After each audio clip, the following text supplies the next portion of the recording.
믿음과 의심 사이. 마태복음 14장 21절에서 33절 말씀으로 오늘도 살아가셔서 역사하시는 하나님을 경험하기 원합니다.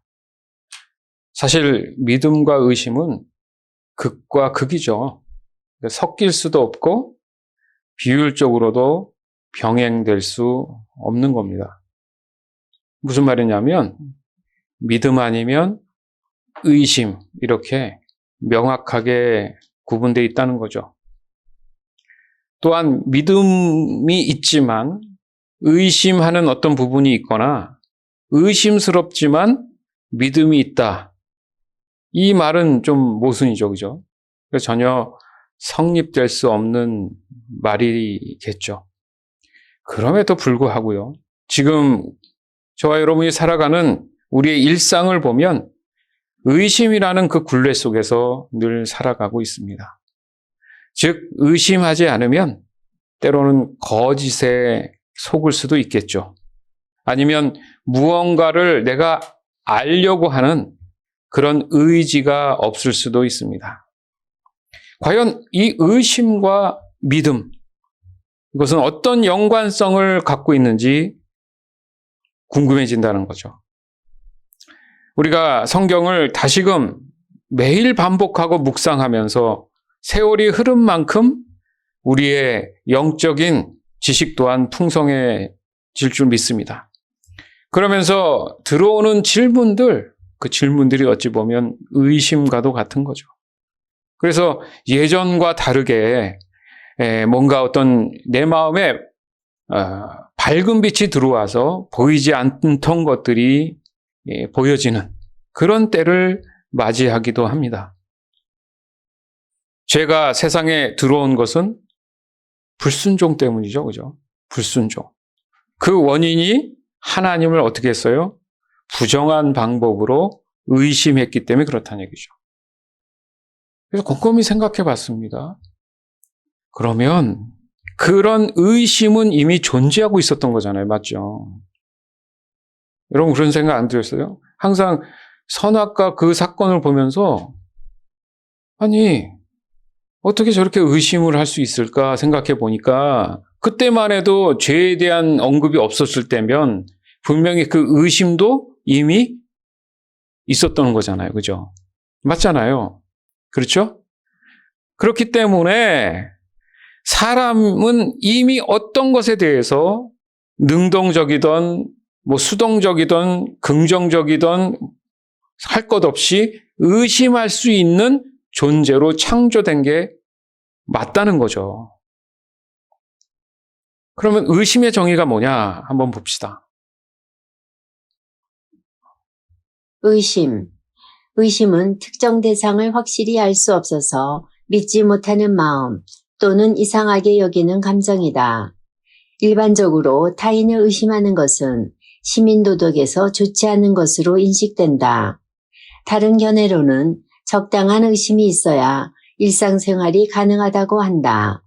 이게 사전적 의미인데 여러분 앞부분은 늘 알고 있었는데 뒷부분이 좀 생소할 수 있죠. 다른 견해로는 적당한 의심이 있어야지만이 일상생활이 가능하다. 그죠? 오래전만 해도 이런 얘기가 별로 없었을 수도 있어요.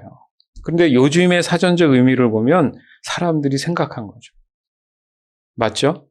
그 앞에 부분까지는 그럴 수 있어요. 저 사람 참 의심 많아. 이렇게 의심이 많냐. 이렇게 해서 안 좋은 쪽을 생각할 수 있는데 다른 의견 쪽에서는 어느 정도 적당한 의심이 있어야지만이 일상이 어떻게 해요? 가능하다는 거, 가능하다. 따라서 사람이 의심 없이 미래에 대한 합리적 대비를 해 나가지 못한다는 점에서 과연 신앙의 중심인 이 믿음을 갖기 위한 이 의심이 도구로 사용될 수 있느냐는 거죠. 저 같은 경우도 그래요. 어린 시절 주일학교를 다니고 그때 이제 배운 거. 그게 선입견, 고정관념처럼 박혀 있을 거 아니에요. 많은 세월을 그렇게 배웠으니까. 오래전이죠. 거의 뭐 30년 전이죠. 40년 전이죠, 40년. 예? 그때 의심은 뭡니까? 죄책감의 왕이에요. 그냥 의심만 하면 신앙생활을 제대로 하지 않는 사람이 돼버리는 거야, 항상. 왜 넌 의심하냐? 성경이 이렇게 나오는데 의심하면 안 돼. 무조건 믿어, 무조건 믿어. 그런 얘기 들어보셨잖아요. 그냥 무조건 믿으라고. 설명 좀 했어요. 무조건 믿어, 무조건 믿어. 기도해, 그냥 무조건. 전 그렇게 배웠어요. 그래서 좀만 의심해도 나는 문제가 있는 사람이구나. 이런 생각을 많이 했단 말이죠. 어린 시절부터 그렇게 배워왔으니까. 그래서 때론 다른 사람들에게 내가 행여나 말씀에 대한 그런 의심이 들킬까봐 늘 조심했죠. 그러니까 생각해 보니까 이게 의구심이에요, 의구심. 좀 더 늘려서 얘기하면 의구심의 뜻이 뭐냐 하면 의심함으로 두려워하는 마음이에요. 의구심을 갖는다 이 얘기는 의심하면서도 두려운 거죠. 그래서 그 당시에 뭐 목사님이나 전도사님이나 다른 어떤 교회 안에서의 사람들을 눈치를 본의 아니게 보는 거예요. 행여나 내가 의심하는 걸 들킬까 봐. 그렇죠? 그래서 마치 믿음이 좋은 사람처럼 하나님을 많이 아는 그 지식을 많이 아는 사람처럼 말하고 혹시 모르는 걸 들킬까 봐. 보여지는 행동으로 나도 모르게 종교 생활을 하는 그런 시절 또한 있었습니다. 왜냐하면 우리가 오해하는 것이 바로 성경은 복 아니면 저주. 쉽게 말해서 선 아니면 악, 좋은 것, 나쁜 것. 이렇게 명확히 구분이 되어 있어요. 맞아요. 그럼에도 불구하고 언제나 나는 좋은 쪽에 서 있어야 된다라는 강박관념 때문에 신앙생활을 하면서도 남모르게 스트레스가 너무 쌓이는 거예요. 스트레스가. 그죠? 그래서 좀만 삐끗 잘못하면 나는 문제가 있는, 믿음에 문제가 있는 사람이 늘 되어서 스트레스가 되는 거예요. 내가 이렇게 신앙생활을 해야 되나? 갈등하고 고민하게 된 그런 시절들이 분명히 존재하더라는 거죠. 사실 저와 여러분, 오늘 우리와 함께 하시는 여러분도 마찬가지일 수 있다라는 거죠. 그리고 여전히 우리 마음 한구석에는 아까 말씀드린 의구심이 늘 자리 잡고 있어가지고 믿음에 대한 그런 두려운 의심을 늘 떼어내지 못하는 경우가 많다는 겁니다.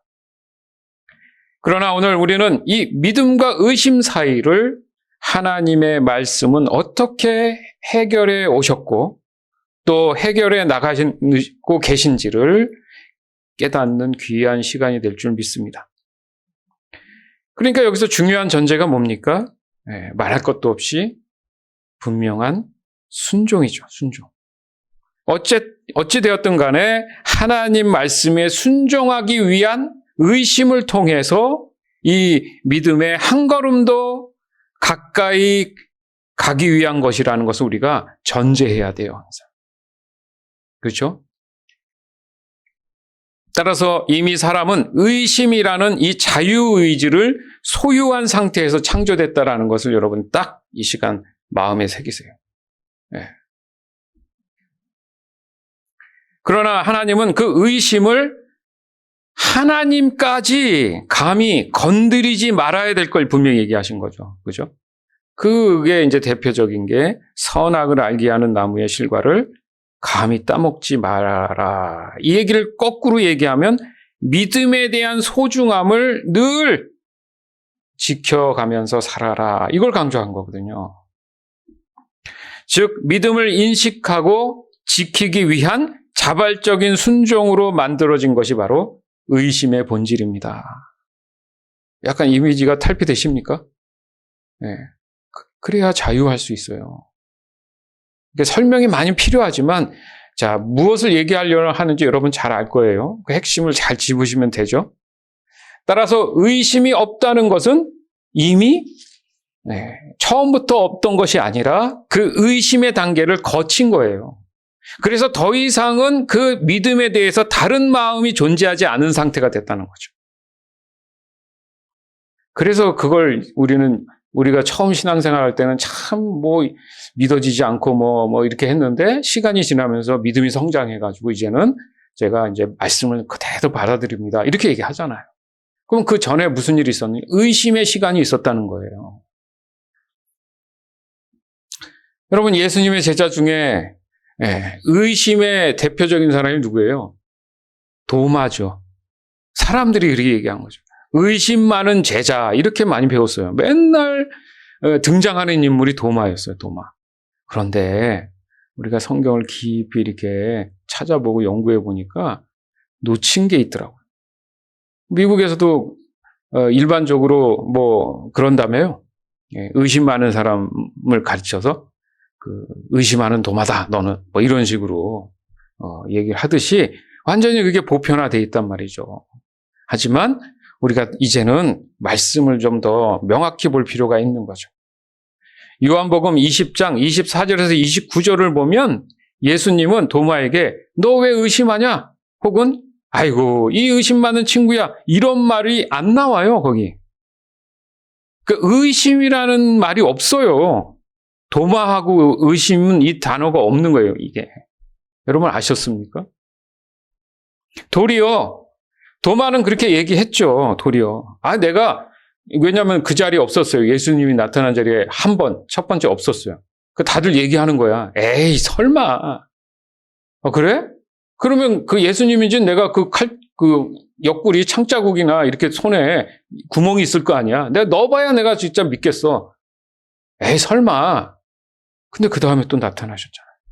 그랬는데 자세히 이 말씀을 보면 넣어보지 않았어요. 그냥 예수님을 보는 순간 도마가 바로 신앙 고백합니다. 나의 주님, 나의 하나님, 이렇게 외쳐요. 손가락을 넣어보더니 이런 말이 없다니까요. 근데 사람들은 그렇게 해석하지 않았죠. 이게 참 분위기인 것 같아요. 그래서 자세히 연구해 보면 그렇게 안 했어요. 그렇죠? 그래서 도마가 말은 그렇게 했는데 도마의 진짜 믿음과 그 마음 안에 심정은 뭐냐면 정말 예수님이 보고 싶어서, 정말 예수님이었으면 하는 마음에서 얘기한 거예요. 그죠? 그러니까 의심 많은 제자 도마가 더 좋은 뜻이죠. 말하자면 바꿔서 얘기하면. 의심을 해야 하는 입장이 돼야 된다는 거죠. 아니면 예수님이 야, 너 왜 어디 갔다 왔어? 예수님 우리 봤거든? 아, 그랬어? 아, 나 바빠. 이랬으면 의심이 없잖아요. 그래서 예수님이 따로 다시 도마 때문에 나타나셨단 말이죠. 그죠? 그러면 믿음의 확신이 더 확 들어온 거잖아요. 도마 입장에서는. 우리가 신앙생활에 있어서 믿음을 갖기 위한 과정 속에 빠질 수 없는 게 의심이구나. 할렐루야. 더 이상 여러분 하나님을 알고자 하는 그 마음의 의심에서 자유하세요. 그건 잘못된 게 아니었어요. 그게 하나님을 알게 하시기 위한 아주 탁월한 방법이었다는 거죠. 그런데 문제는 오늘 본문에 베드로죠. 베드로는 예수님이 대놓고 몇 걸음 가다 물에 푹 빠지니까 대놓고 잡아주시면서 아유 예수님 도와주세요 하니까 딱 잡으면서 그래 괜찮냐? 이게 아니라 잡아주면서 하신 말씀이 뭐예요? 응? 이 믿음이 작은 자여 왜 의심하느냐? 아예 그 자리에서 괜찮냐 묻지도 않으시고 잡으시면서 의심하냐고 대놓고 얘기하셨어요. 대놓고. 여러분 도마하고 너무 차이가 나잖아요. 그죠? 따라서 오늘 말씀을 통해서 여러분 삶 안에, 여러분의 신앙 안에 잘 비추어서 이 대조되는 이 믿음에 대한 간절한 소망이 진짜 무엇인지를 깨닫고 여러분 삶 안에 실천되기를 간절히 원합니다. 즉 믿음 곧 순종이 전제된 의심은 이건 의심이 아닌 바로 사랑에 있음을 깨달아야 된다는 거죠. 잘못된 의심은 집착으로 가는 거고요. 여러분, 다른 거예요. 자, 그러면 C.S. 루이스라는 분은 뭐라고 얘기했느냐? C.S. 루이스는 하나님을 사랑한다는 것이 쉬운 일인가? 라는 질문에 사랑하고 있는 이들에게는 쉬운 일이지요. 라고 답했습니다. 유명한 분이죠. C.S. 루이스는 신학자이면서 하나님에 대한 깊이 있는 여러분 잘 아는 나니아 연대기 그 책을 쓰신 분이고 영화 그죠? 그거의 작가죠. 저자란 말이에요.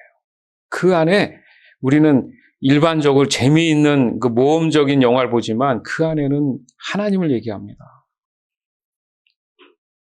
근데 수도 없이 질문하면서 의심하면서 만들어진 내용들이죠. 그분이 표현하기를 하나님을 사랑하는 것이 어떻게 쉬울 수 있느냐 했을 때 당신이 지금 사랑하고 있으면 쉬운 거야. 야, 어떻게 이 간단한 깨달음을 이야기할 수 있을까? 왜요? 이분은 이미 하나님을 의심했지만 그것을 넘어서서 사랑으로 간 거예요. 그러다 보니까 너무 쉬운 거예요. 그렇죠? 그러니까 사랑이 어렵다고 하시는 분들은 아직 사랑이 익지 않은 거예요. 아직 사랑이 열매 맺지 않은 거예요. 그렇죠?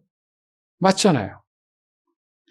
따라서 의심에도 그 의도가 중요한 것을 우리는 알 수 있다. 즉 너무도 사랑하기 때문에 하는 그 인격적인 의심이 있고 철저히 자신의 이기심에 의한 비인격적인 의심이 존재하는구나. 여러분, 선과 악 어찌 보면 동전의 양면입니다. 여러분이 잘 갖고 다니는 동전이 양면이지만 어떻게 돼요? 동전하면 그걸 동시에 이게 하나기 때문에 갖고 다녀야 되잖아요. 오늘은 그 이쪽 면은 놓고 집에 놓고 나가야지. 이런 경우는 있을 수도 없는 일이죠. 그렇잖아요. 그렇죠? 그래서 동전은 반드시 양면이 있지만 서로는 볼 수 없고 만날 수도 없지만 함께 해야 하는 거잖아요. 맞죠? 네. 사랑도 그런 거예요. 사랑도. 그러니까 이미 하나님은 이 선과 악을 알고 계신 분이잖아요. 하나님은. 왜냐하면 뱀이 하와한테 이 선악을 알게 하는 과실을 따먹으면 어떻게 되느냐? 선과 악을 네가 알게 된다. 이런 식으로 얘기하잖아요. 그럼 이미 하나님은 선과 악을 분명히 아시고 계신 분이잖아요. 그렇다고 하나님이 악을 행하시지 않잖아요. 알고 계시지만 이게 중요한 포인트거든요. 네. 그래서 그것을 순종과 불순종으로 설명하시기 시작하는 거예요. 그죠? 네. 순종과 불순종으로. 믿음과 의심이 순종과 불순종으로 표현된 거라는 거죠. 더 나아가서는 이게 우리가 잘 아는 자유의지가 되는 거죠. 자유의지. 그리고 그것을 구분하는 방법으로 다른 쪽의 것을 절대 보지 말라고 하신 것이 바로 계속 지금 반복해서 말씀드리는 선악을 알게 하는 나무의 실과에 손을 대지 마라. 마음, 그 자유의지의 선택을 하지 말라는 뜻이죠. 따라서 믿음과 이 의심 사이라는 것이 곧 아까 선악이 동전의 양면과 같이 이 또한 동전의 양면일 수 있다라는 거예요. 즉 사람이 가져야 할 면이 곧 순종의 면이에요. 그러니까 사람은 순종의 면 쪽에 서 있는 거죠, 항상. 그리고 그 역할을 잘 감당하게 되는 거죠. 그러나 사람은 궁금하면 참지 못합니다. 누구나. 아예 궁금하다는 생각을 안 해야 되는데 맞잖아요. 그 작심삼일이 왜 해야지 하면 더 안 하게 되고 안 해야지 하면 더 하게 되죠. 이상하지 않아요, 그게? 그러니까 이미 그렇게 사람은 태어났어요. 그것을 참으라고 하니 더 알고 싶고 더 보고 싶단 말이죠. 그걸 따로 떨어뜨려 놓을 수가 없다는 걸 우리는 받아들이는 시간이에요, 지금 여러분.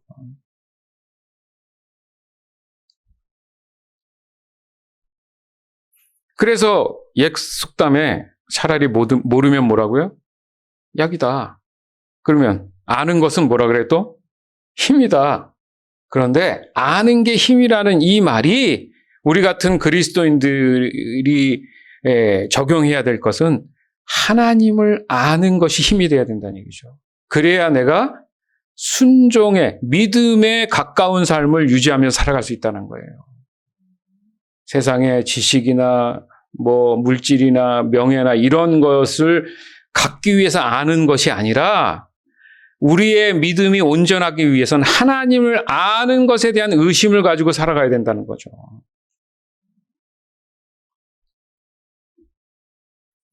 저희가 언젠가 이 신학과 인문과학이 철저히 각자의 길을 고집하면서 마치 대립하듯이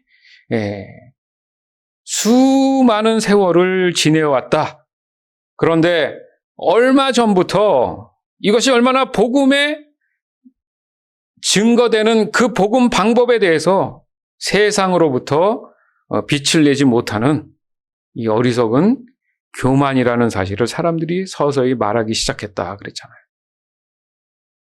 왜냐하면 동전의 양면처럼 같이 존재하는데 자꾸 구별을 하려고 하니까 돼요, 안 돼요?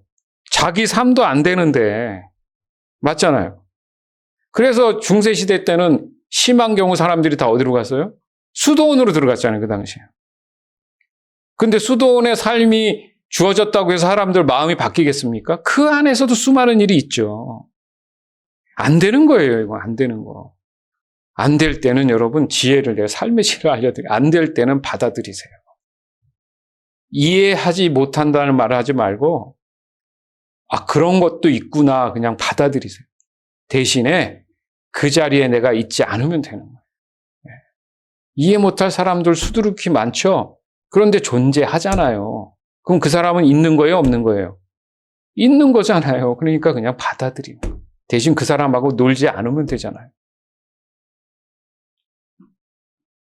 나만 스트레스 받는 거예요, 나만. 그렇습니다. 바로 우리 지금을 살아가는 우리 시대를 보더라도 그 수많은 세월의 결과로 어떻게 돼요? 죄송한 얘기인데 신학? 우물 안의 개구리입니다. 그냥 끼리끼리 거기서 막 야 이런 게 있어요. 와 신기하다 하지 사람들은 관심도 없어요. 그렇게 생각 안 하세요? 네? 다 진짜 이 진리가 이런 말씀이 해석되고 자기네끼리 신난 거지 사람들은 관심이 없어요. 교회 안에서 우리 성도님들한테 설교하고 했을 때 뭐 히브리어가 어떻고 헬라가 어떻고 뭐 미래형이다 뭐 현재 이런 이거에 한번 귀에 들어오십니까? 속으로 그러죠. 목사님 그런 얘기 말고 나 지금 힘들어요. 사는 게. 누구 때문에 힘들고 돈 때문에 힘들고 이거 어떻게 믿음과 신앙으로 이겨내요? 좀 실제적인 거 알려주세요. 그 마음뿐이잖아요. 다 솔직히 얘기해서. 네? 앞에서 떠드는 설교자는 자기가 많은 지식을 안다고 여러분한테 다 알려준다고 신나서 하는데 다들 앉아 계신 분들은 솔직히 딴 생각 안 합니까? 그렇잖아요. 왜 이렇게 괴리감이 생겼을까? 마찬가지죠. 서 있는 사람이 신학이고 앉아 있는 분들은 세상에서 살아가는 인문과 과학의 삶을 살아가는 사람들이잖아요. 교회 안에서도 그게 자꾸 구분되고 철저히 가르려고 하는 거와 똑같은 게 이 믿음과 의심의 사이인 거예요.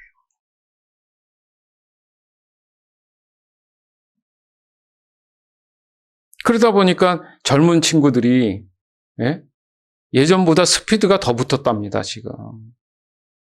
우리 자녀들, 젊은 친구들이 이 인문과학의 세계로 그냥 물밀듯이 그냥 빠르게 빠져나가고 있답니다, 지금. 어제도 노예 갔잖아요. 젊은 분들이 많이 바뀌긴 했어도 또 긍정적인 우리가 해야 할 젊은 친구들에 대한 사역들을 좀 그 담당자 목사님하고 좀 기대감을 갖고 있는데 도리어 그분이 질문을 하더라는 거죠. 어떻게 했으면 좋겠냐. 그리고 컨택점이 없어졌어요. 이 큰 역사가 오래된 이 교단도 걷잡을 수 없이 어떻게 할 수 없는 상황을 받아들여야 되는 현실이 지금 오늘날이에요, 여러분. 무슨 말입니까? 허리가 사라져, 허리가.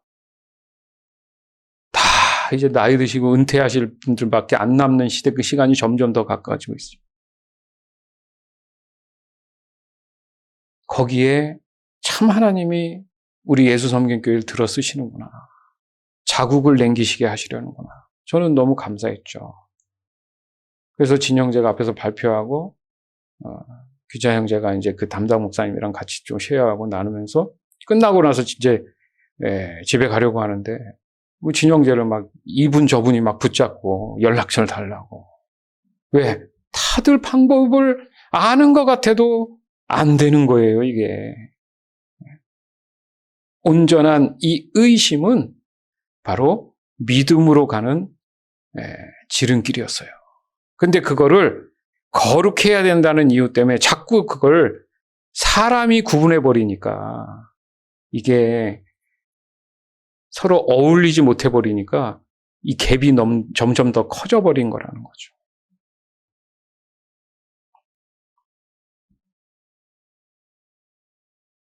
바로 다음 세대의 미래인 바로 젊은 이 세대들이 물밀듯이 세상으로, 인문과학으로 다 떨어져 나가고 있는 것입니다. 그럼에도 불구하고 그 와중에도 여전히 인격적인 의심으로 더욱 참 진리를 따르는 사람 또한 여전히 존재합니다.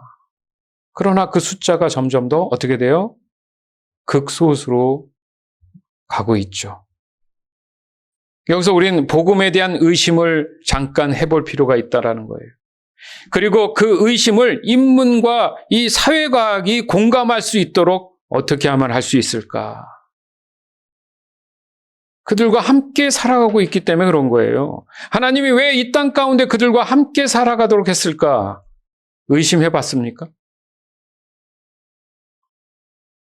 그들에게 동전에 있는 이 순종의 면이 있음을 자신들이 가지고 있는 자유의지로 하여금 알게 해야 된다는 거죠. 의심하게 해야 된다는 거예요. 단순히 믿음과 의심은 완전히 분리되어서 그 사이가 존재하지 않는 것처럼 영원히 만나지 못하는 것처럼 오해 속에 살아가서는 안 된다는 거예요. 그래서 자꾸 이게 계산이 안 맞았던 거예요. 스트레스를 받는 거예요, 자꾸. 이것은 갈등이 아닙니다. 단어가 잘못됐어요. 의구심을 풀기 위한 진정한 사랑인 거예요. 사랑의 반대말이 무관심이잖아요. 맞죠? 네? 관심이 없는 게 아니잖아요. 의구심을 갖는다는 건 알고 싶은 거예요. 왜 그럴까? 맞나? 이것을 깨닫게 되는 순간 바로 하나님의 성품을 깨닫게 되고 내 자신의 진정한 정체성 또한 만나게 된다는 거죠. 더 나아가서는 다른 사람들을 대하는 태도 또한 달라지게 된다는 거죠. 그 대상은 구별되지 않죠.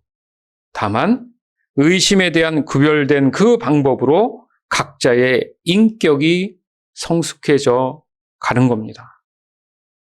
저 또한 많은 것을 깨닫고 살아가고 있고 앞으로도 그럴 것입니다. 분명히 철없는 시절에는 마치 많은 걸 아는 것처럼 얘기해도 돌아보면 참 그때는 모르는 게 많았구나. 그런 시절이 있는 거죠. 저뿐만 아니겠습니까? 누구든 다 그랬을 겁니다. 바로 그것을 우리는 피해갈 수 없다.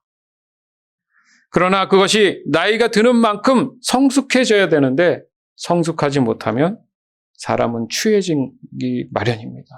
사람이 추해지면 참 볼상사나워요. 네.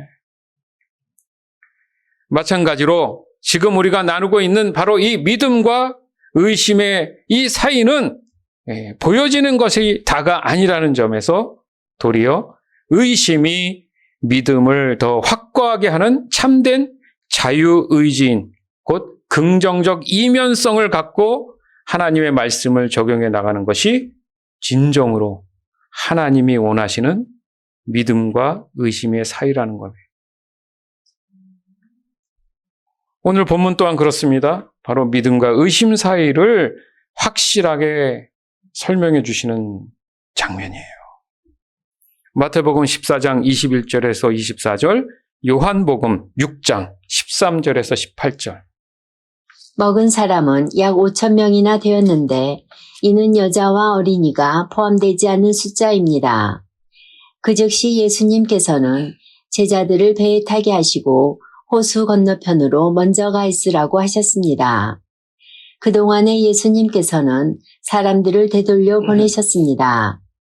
사람들을 보내신 후 예수님께서는 기도하러 홀로 산 위에 올라가셨습니다. 그리고 저녁 때까지 그곳에 혼자 계셨습니다. 배는 이미 육지에서 멀리 떨어져 있을 때였습니다. 제자들은 큰 파도와 거친 바람으로 어려움을 겪게 되었습니다. 그래서 제자들은 남은 음식들을 모았습니다. 보리빵 5개로 사람들이 먹고 남은 조각들이 큰 광주리로 12개나 되었습니다. 사람들은 예수님께서 행하신 표적을 보고 말했습니다.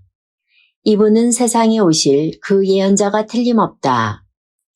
예수님께서는 사람들이 와서 자기를 강제로 데려다가 그들의 왕으로 세우려 한다는 것을 아셨습니다. 그래서 다시 그곳을 떠나 혼자 산으로 올라가셨습니다.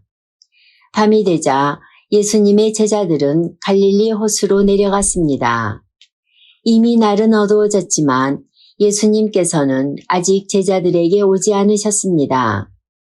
제자들은 작은 배를 타고 가버나움으로 가기 위해 갈릴리 호수를 건너기 시작했습니다.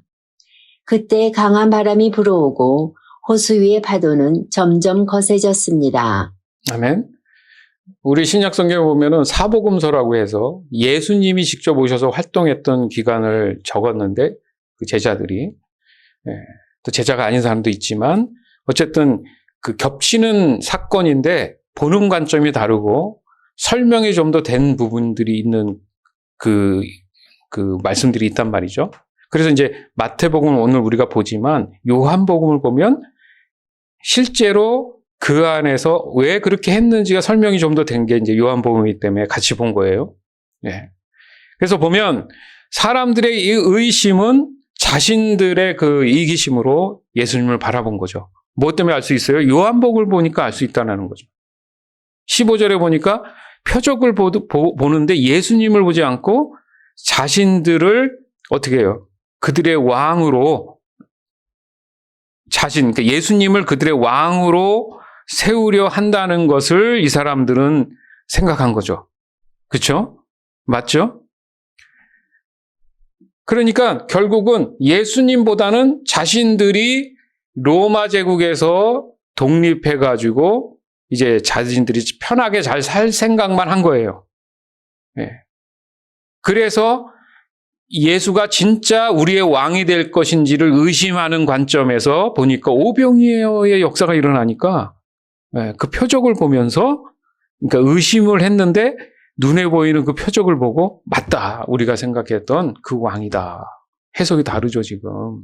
해석이 다르단 말이에요, 지금. 저와 여러분의 삶 가운데도 그럴 수 있어요. 나는 본다고 보는데 하나님의 손에서 나오는 능력을 따라 내가 좀 이익이 될 수 있는 게 무엇일까라는 의심으로 보면 결과적으로는 내가 잘못된 의심 때문에 믿음을 가질 수 없다는 거죠. 그런데 여기 좀 의아한 내용이 있습니다. 좋아요. 그렇게 사람들이 왕을 세우는 거 뭐 그렇다는 게 다 좋은데 갑자기 무슨 일이 있냐면은 제자들한테 야, 너희들 빨리 저 호수로 배를 타고 가가지고 피해. 이런단 말이죠, 지금. 그죠? 여러분들 말씀 중에 이게 확인됐는지 모르지만 보세요. 제 말이 어떻게 이렇게 예수님이 제자들한테 호수 건너편으로 먼저 가라. 모든 제자에게 이렇게 얘기를 했단 말이죠. 그렇죠? 그러니까 혼자 남으시고 나머지 제자들한테 가라고 하신 그 예수님을 생각해 보세요, 여러분. 사람들은 너무 많은데 궁금하지 않아요? 뭔가 지금 우리 안에 의심이 생기는 거예요. 왜 그랬을까? 의문이 생기는 거예요, 의문이. 왜 그랬을까? 맞잖아요. 아니, 제자들이라면 예수님을 도와서 사람들이 막 저러는 걸 좀 피하게 해가지고, 예수님 피하세요. 저희가 막아드릴게요. 막 이래야 되잖아요. 그렇죠? 막아드려야 되는데 그렇지 않단 말이에요, 지금. 그러니까 도리어 예수님은 혼자 남으시고 제자들을 피하게 한 내용이 지금 나온단 말이죠. 이해되십니까? 그러니까 제자들은 어째서 예수님만 남겨놓고 모두 다 자신들만 피할 생각만 했을까? 나중에 어떻게 돼요, 예수님? 네? 그 밤에 잡혀가시던 밤에도 다 도망갔죠. 예수님 혼자 남으셨잖아. 또 예수님 혼자 겟세마네 언덕에 올라가서 기도하셨죠. 늘 예수님이 혼자 계셨어. 제자는 있었지만. 자, 여기서 우리가 제자의 입장에서 믿음과 의심의 사이를 좀 더 깊이 봐야 된다는 겁니다. 여전히 제자들 마음에는 뭐가 있었습니까? 오병이어를 경험한 그 사람들의 이기심이 존재하고 있었다는 거예요, 제자들도. 그래서 그 자리를 피하게 하신 거예요. 그들과 그 군중들과 동조할까 봐 제자들이.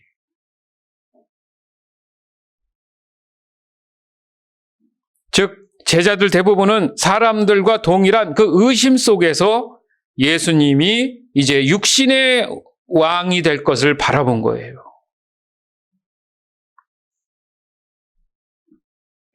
그러니까 예수님 입장에서는 그 순간 그 제자들과 함께 할 수 없었던 겁니다.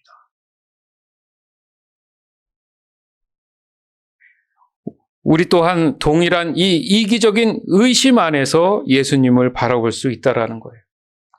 그래서 비인격적인 그 의심만이 존재하는 것처럼 보이기 시작한 것입니다.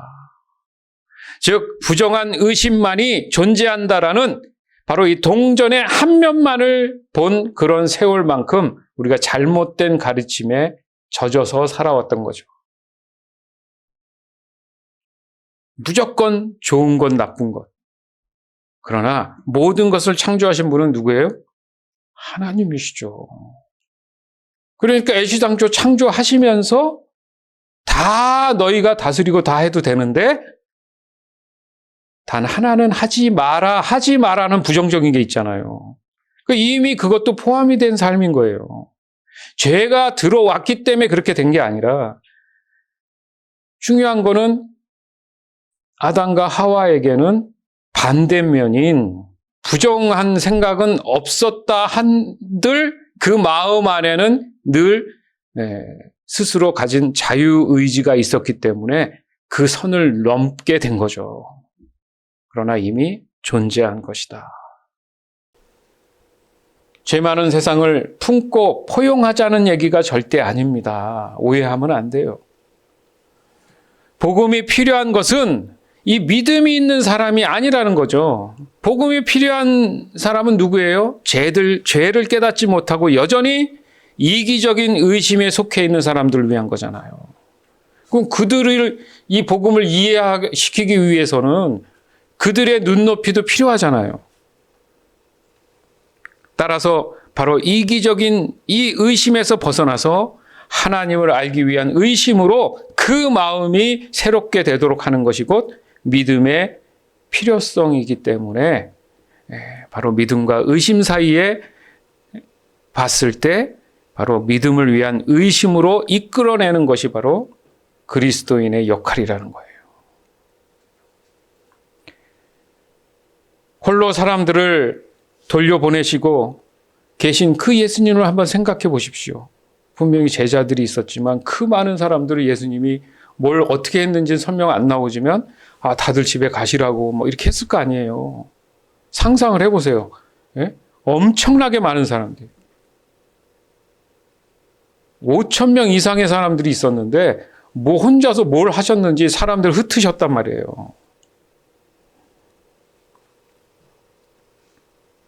그리고 그 자리를 지키셨어요. 굉장히 중요한 의미를 갖고 있더라고요, 이게. 그 누구도 의지하지 않은, 바로 오직 하나님이 주신 그 믿음을 따라서 그 자리에 바로 말씀으로 기도하는 예배자의 그 삶을 늘 유지하시는 그 예수님의 모습인 거예요. 환경이 어떻게 되든, 5,000대 1이든 10,000대 1이든 100,000대 1이든 상관없이 의심 없는 믿음 가운데 계신 그 예수님은 전혀 문제가 없었다는 거예요. 도리어 그들을 흩쳐서 보냈을 수 있는 능력이 있었다는 얘기를 하시는 거예요, 여러분. 그러나 제자들은 아직 준비가 되지 않았어요. 그리고 제자들은 곧바로 그 의심의 바다에서 어떤 일이 있습니까? 시련을 당하죠. 이제 이어지시죠? 왜 그런 일이 있었는지 알게 하시는 거예요. 제자들로 하여금 복음에 대한 의심을 가져서 예수님을 바라보게 하는 그 과정을 거치게 해주신 거예요. 너희들 마음에 그런 게 있지?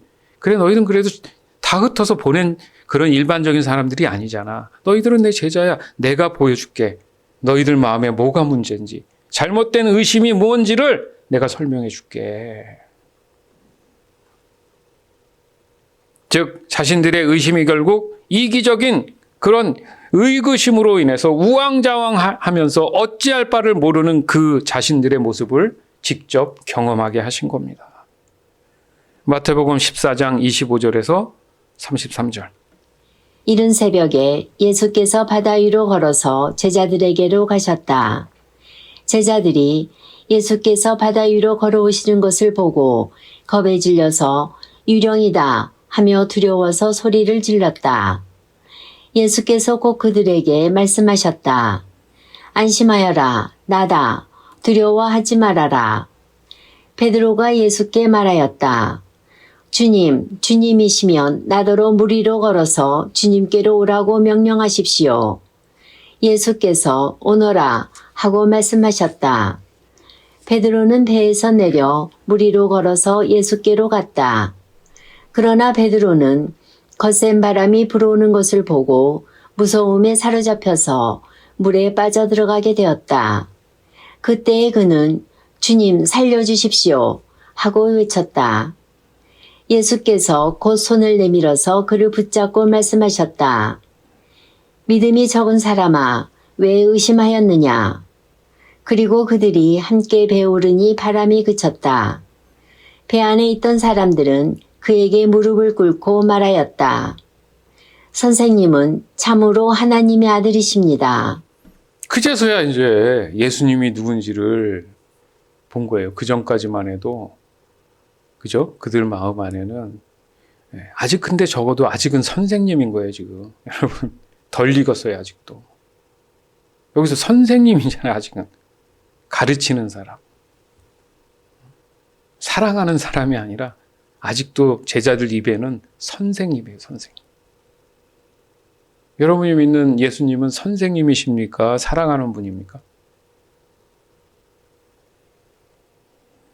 제자들은 예수님을 알아보지 못했어요. 참 안타깝죠. 왜요? 자신이 갖고 있던 의심이 복음을 향한 의심이 아니었거든요. 그걸 보여주시는 거예요. 그러니까 이 본문 말씀이 굉장한 진리를 갖고 있는 거예요, 여러분. 그냥 무슨 드라마틱한 그런 모습이 아니고요. 하나하나 지금 다 뜯어보면 하나님의 의도가 보여요. 제자들을 너무 사랑하시기 때문에 실제 경험을 하는 거예요, 실제. 막 목숨이 오갈 정도 실제 경험을 시키시면서. 이미 죽이기 위한 게 아니라 살리기 위해서였기 때문에 죽을 일이 없어요, 제자는. 근데 제자들 스스로가 죽을 것 같다고 두려워하고 있는 거예요. 그렇지 않습니까? 여러분도 일반적으로 밤바다에 그 새벽에 3시에서 6시 사이 그 어두운데, 이 바람이 불어가지고 이 바다가 막 흔들고 있는데 멀리서 보니까 이상한 사람이 막 걸어온다? 유령 아니라고 할 사람이 어디 있습니까? 막 허들짝 놀라서 막 소리 지르고 내가 죽은 거 아니야? 막 정신없겠죠. 막 식은땀 나고 막 어떻게 해야 될지 모르고. 이거는 이 제자들이 이상한 게 아니라 우리도 그럴 수 있다라는 거예요, 우리도. 그러니까, 와, 이거 유령 아니야? 뭐 이런 얘기 하잖아요. 고스트. 예? 세상에 이 거센, 잔잔해도 바다 위를 걸어 다니는 것도 이상하지만, 생각을 해보세요. 이 험난한 이 거센 이 바다 위에 사람이 걸어 다닌다는 게 의심스럽죠. 의심스럽죠. 근데 의심이 너희는 그 좋은 쪽 의심이 아니라 너무 이기적인 의심을 갖고 있는 거야. 이걸 지금 얘기하시는 거예요. 저와 여러분도 마찬가지입니다. 그러니까 왜 사람들로부터 먼저 제자들을 보냈는지 너무 이제 이해가 되는 거죠. 너희들도 마찬가지로 이기적인 그런 의심으로 나를 어느 정도 대하고 있기 때문에 내가 좀 보여줄게. 바로 예수님은 하나님의 아들이시고 죄로부터 나를 구원하실 자라는 그런 의심이 아니라 끝까지 자기가 나중에 먹고 살 그 생각만 한 거죠. 자, 그나마 베드로는 어땠습니까? 다 제자들은 막 물 자체를 지금 발 담근다는 게 이게 상상이 안 가는 일인데, 베드로는 성격이 급한 것도 있지만, 보니까 예수님이 맞아요. 그래서, 예수님, 제가 예수님께로 좀 걸어갔으면 하는데 어떻습니까? 그 험난한 속에 소리를 질렀을 거 아닙니까? 뭐, 소리가 들렸겠어요. 근데 이것도 예전에 제가 배울 때는 그래도 베드로가 믿음이 있어가지고 몇 걸음은 가는구나 그렇게 설교도 했는데 아니에요. 그게 베드로는 끝까지 이기적인 거예요. 그 이기적인 의협심 때문에 말고의 길을 잘라가면서 내가 지키겠습니다 했잖아요. 그때 예수님이 혼냈잖아요. 그런 스타일 성격이 있어서 자세히 본문을 보니까 그걸 해보고 싶은 거예요. 자기도 예수님처럼 바다 위를 걸어보고 싶은 거였어. 나도 할 수 있나? 그러니까 그 험난한 속에서도 순간 자기밖에 모르는 거예요. 또 나도 예수님처럼 저렇게 할 수 있나? 이거였죠, 이거. 근데 이게 자기 속마음이 딱 들키는 게 바로 뭐예요? 몇 걸음 걷다 생각해 보니까 자기가 어딜 걷고 있는 거야, 지금. 물을 걷고 있는 나를 보는 거야, 나를. 쑥 들어가 버리죠.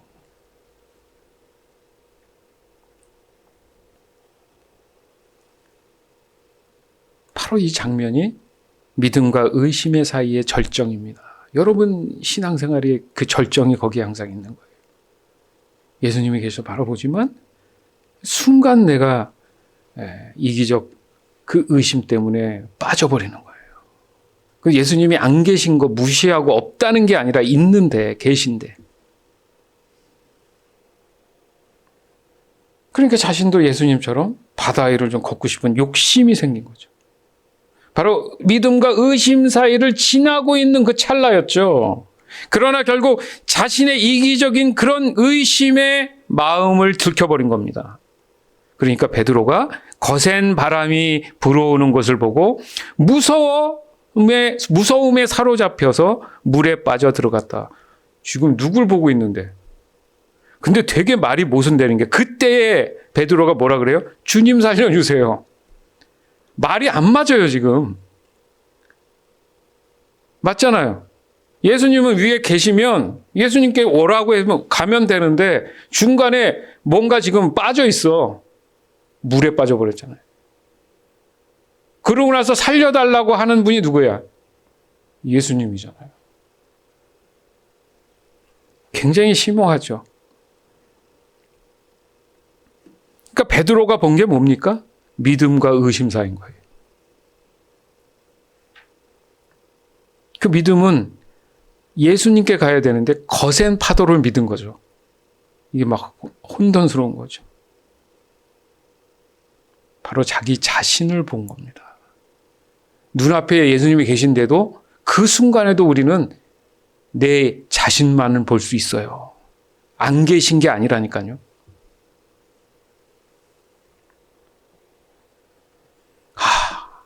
믿음과 의심 사이에 서 계신 분이 누구예요, 그러면?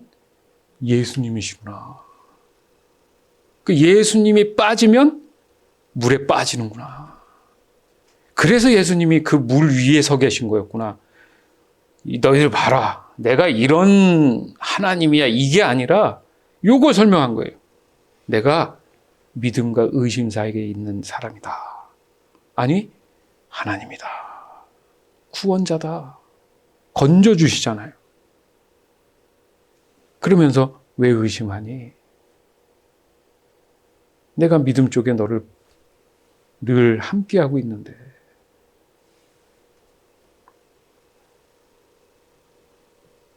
그러니까 예수님은 모든 걸 다 아신다는 뜻이죠. 그래서 믿음이 적은 자야, 왜 의심하느냐? 무슨 말입니까? 너는 직접 나를 보고 있는데 왜 빠진다고 생각을 하느냐, 그 안에. 여러분 삶도 적용해 보세요. 믿습니다. 눈물 흘리면서 하나님 할렐루야 감사합니다. 막 이렇게 하면서도 왜 물에 빠져요? 그 예수님이 얘기하죠. 붙잡으면서. 왜 너는 나를 의심하냐? 이 얘기하시겠죠. 그럴 땐 부끄럽고 창피해야 돼요. 내 마음 들켰으니까. 그러니까 순서가 바뀐 거예요. 예수님을 보고 거센 그 바람 속에 파도를 봤다면 의심 없는 믿음이겠죠.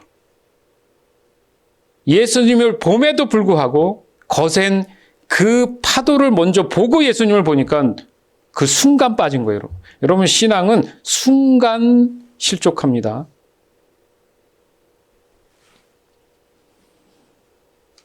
여전히 믿음과 의심 사이에서 예수님을 바라보지 못하고 자신의 현실을 먼저 바라보는 그 순간 자신의 이기심이 발동되고 말 것입니다. 그 다음에 어떻게 됐어요? 예수님이 베드로를 딱 잡아서 그 풍랑 속에서도 배에 올라가셨어요. 딱 올라가는 순간 어떻게 됐습니까? 말씀해 보니까 예수님과 베드로가 그들이 함께 배에 오르니 바로 뭐가 됐어요? 바람이 그쳤다. 예수님 없이는 안 된다는 얘기죠. 믿음과 의심 사이에 누가 서 계신다고요? 예수님 계심을 명심하세요. 예수님 없이는 반드시 시련과 어려움 속에 실족하고 맙니다.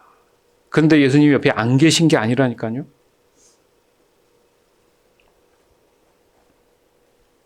그러고 나니까 그 안에 있는 제자들이 내가 볼 땐 막 살았다, 다행이다도 있고 막 억울해, 막 별의별 그런 감정들이 하면서 바로 다들 무릎을 꿇고, 그러니까 무릎을 꿇은 거죠. 그냥 무릎을 꿇고 그냥.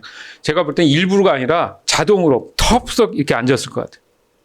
그리고 고개를 펴리면서 참으로 하나님의 아들이십니다. 아니 다른 말도 아니고 왜 하나님의 아들이십니다를 고백하냐고요, 여러분. 그 생각 안 해보셨어요? 네? 그리고 영생은 나를 보내신 하나님을 알고 자신을 그러니까 하나님이 언급이 됐다는 거죠. 예수님 자체가 아니라 무슨 말입니까? 하나님이 이렇게 하셨다는 걸 인정한 거고 하나님이 보내신 예수님이 맞다라는 것을 확증하는 시간이잖아요. 이게 믿음입니다. 잘못된 그 의심의 바람은 그쳤어요. 그래서 제자들은 진심으로 예수님이 하나님의 아들이심을 고백합니다. 그러니까 이 고백도 사실은 스스로 한 게 아니라 하나님이 하게 하신 거예요. 구약 성경 보면 나 여호와인 줄 알리라 뭐 이렇게 얘기하신 것처럼 신약에서는 이렇게 표현하시더라고요. 즉 의심 없는 믿음에 있어서 예수님이 하나님의 아들이심이 매우 중요한 거구나, 여러분. 예?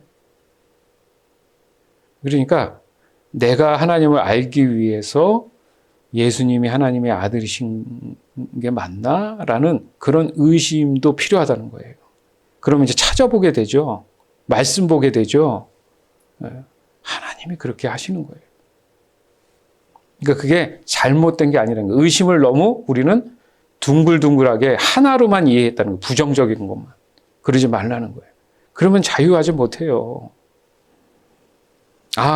의심하게 하시는데 하나님을 알게 하시려고 하는구나 하는 건 감사하셔야죠. 의심하려고 하는데 실족하는 건 빨리 정신 차려야죠. 하나님이 바로 의도하신, 바로 의심의 진정한 의미는 이 믿음은 곧 하나님을 인정하는 삶이 되어야 되기 때문에 그렇다는 거죠. 하나님을 인정하는 삶. 그러니까 인정하기 위해서는 뭐가 필요해요? 질문이 필요하고 의심이 필요해요. 모르니까. 내가 모르니까 질문해야 될 거 아닙니까? 이제 그러고 나서 알고 나서는 절대 의심하지 않죠. 따라서 오늘 본문을 통해서 우리가 알 수 있는 바로 믿음과 의심의 사이에는 언제나 예수 그리스도, 하나님만을 바라보는 삶이 우리의 현실 속에 주어지고 있음을 깨달아야 되는 거예요. 더 나아가서는 세상을 향한 복음이 가지고 있는 이 의심을 통해 하나님의 놀라운 은혜와 사랑이 있음을 우리가 알려줘야 되는데 내가 준비가 안 됐어. 베드로처럼 베드로나 제자들처럼 준비가 안 됐는데 그 상태에서 전도 나간 거 봤어요? 그 과정 다 거친 후에 예수님이 제자들을 모아놓고, 그렇죠? 바람을 불어서 성령을 주심으로 그들로 하여금 나가서 뭐 하게 해요? 복음 전하게 하시잖아요. 그러니까 그 전에는 이 베드로 이외의 제자들이 준비가 안 됐어요. 그러면 우리 또한 그 과정이 필요하구나.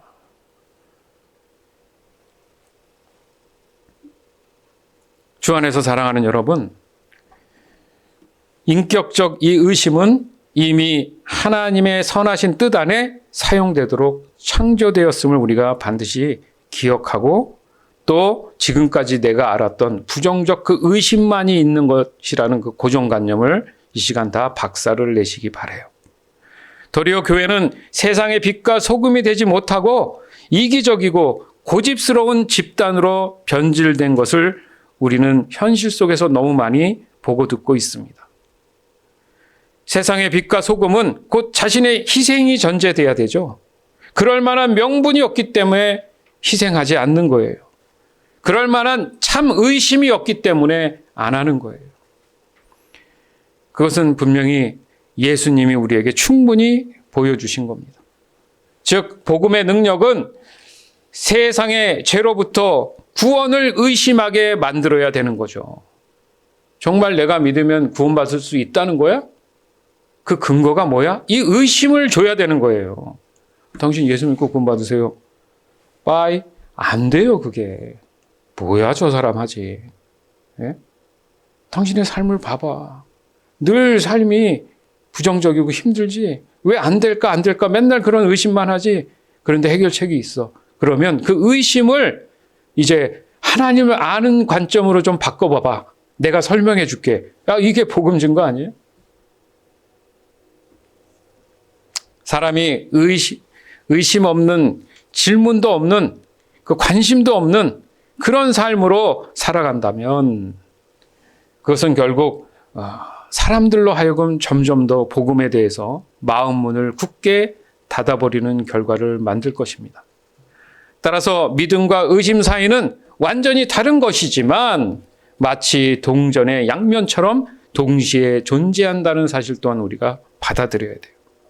그러나 이 사실을 의심하는 것이라면 자신은 아직도 이 이기심으로 출발돼 있음을 다시 한번 깨달아야 됩니다.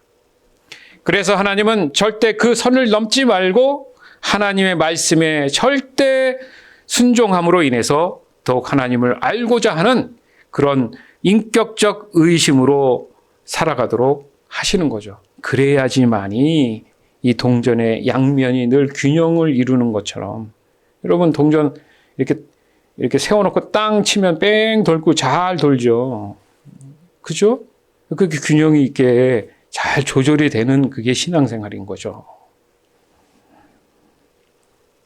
따라서 여전히 제 가운데 살아가는 이기적인 의심을 깨닫지 못하는 사람들을 향해서 내 자신이 하나님이 되어서 스스로 선과 악을 판단하지 말고 그들로 하여금 하나님을 알기 위한 의심을 가질 수 있도록 하나님의 자녀다운 모습으로 말이나 행동으로 이 의심 없는 믿음을 예수님처럼 보여줘야 되는 겁니다. 이것이 늘 풀리지 않는 바로 믿음과 의심의 사이였던 거예요. 오늘 모든 것을 다 깨달을 수는 없습니다. 그러나 오늘 본문 말씀을 통해 우리가 조금이라도 하나님을 알고자 하는 의심이 생겼다면 바로 그 사람은 눈앞에 보이는 거센 바다 위에 걸어오시는 예수님이 경험될 것입니다. 그랬을 때 적어도 베드로처럼 그런 마음으로 대해야 해서는 안 되겠죠. 그 순간 내 의심은 과연 무엇을 바라보며 예수님을 맞이하고 있는지 그 속마음을 확인하는 시간이 될 것입니다. 따라서 이기적 의심에서 이제는 인격적 의심으로 예수님은 참으로 하나님의 아들이십니다라는 것을 인정하게 되는 저와 여러분의 신실한 믿음 생활이 되기를 이 시간 주 예수 그리스도 이름으로 간절히 축원합니다. 아멘.